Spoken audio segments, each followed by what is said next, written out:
Oh, hello there. I'm just parking my amazing custom Fallout van. Don't mind me. We've just been to see the Fallout 4 preview presentation for Gamescom, one of the first people in the world to see it, no big deal. And we found out loads of amazing information just from that one video. And we're here to tell you all about what we saw. Come with me. Now, it was a behind closed doors preview, which means that they didn't actually release the video. And I'm not allowed to show you it, but I still can tell you what was in it. It began with a lovely animation about Vault Boy's adventures in the wasteland, focused on strength, the first of your special stats and what it can do for you. We saw our Vaulty friend get pummeled by a behemoth, crushed by his own gear and mowed down by a minigun. The point being that strength gets you everywhere in life, but I mean, well, only so far.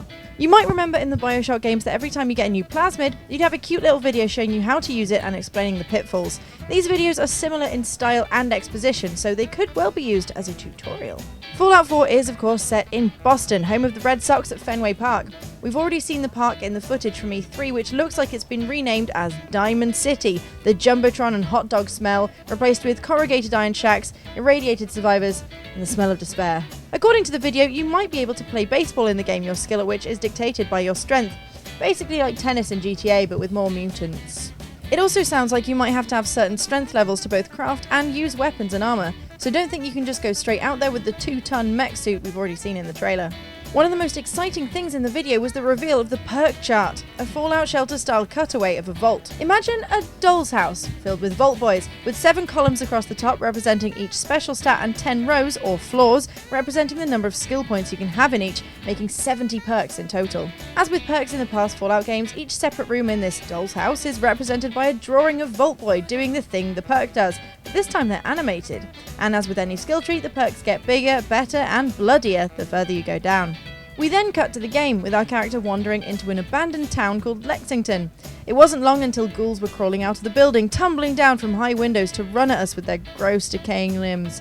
This is exciting in itself though, because in past games the enemies randomly spawned on the ground and they appeared as a red blip on your radar, but in Fallout 4, enemies can come from high up and climb through windows, which might make perception a more interesting stat to build up. It also looks like you can favourite weapons on your Pip-Boy with RB, which then seem to be added to a quick select menu along with other items like Stimpaks. This means that you can craft a bunch of weapons for various uses and have them all ready to go whenever you are.